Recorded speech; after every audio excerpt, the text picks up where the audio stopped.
Today we're going to talk about carving. Once you have transferred your word onto the linoleum, you should have outlined it with Sharpie and colored it in.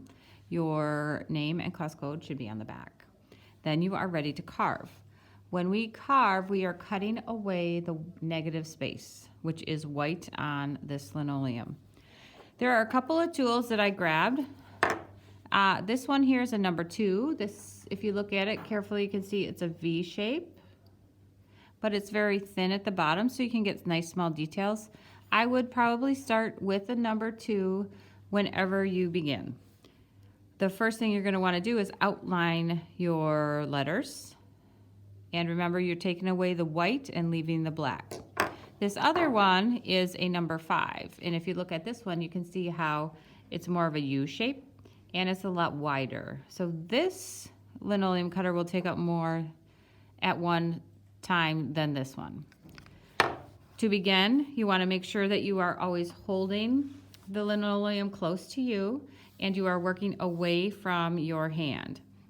So I'm going to turn this, and I don't need to hold it a whole lot because it doesn't take much work, and I'm going to carve along this edge. When I hold the linoleum cutter, I like to put it in the palm of my hand and put my pointer finger on top, and that helps me feel like I have good control. I have seen a lot of kids who like to use it like a pencil, and they just kind of scoop it out. So you'll just have to kind of experiment with what you think works best for you. And then I'm going to just carve along the edge. I don't need to go deep. I can turn the linoleum or I can turn the cutter. And I'm just going along the edge. When I get to a corner that I can't see very well, I stop. And then I can continue once I can see what I'm doing. Now that I have that outlined, you see how there's a light line next to it? You can still see all of the Sharpie, but there's an edge to it now.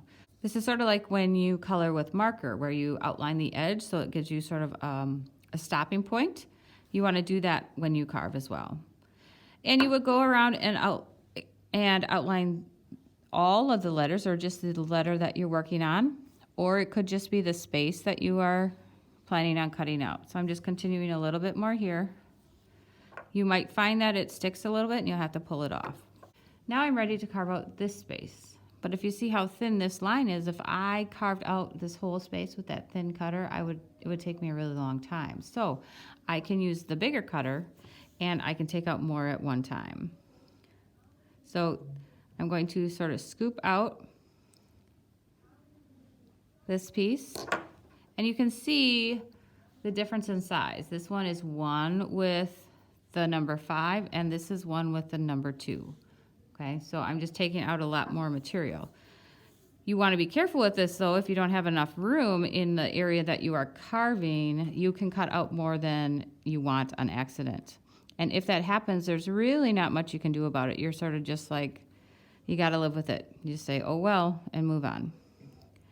And then I'll just continue this until I finish.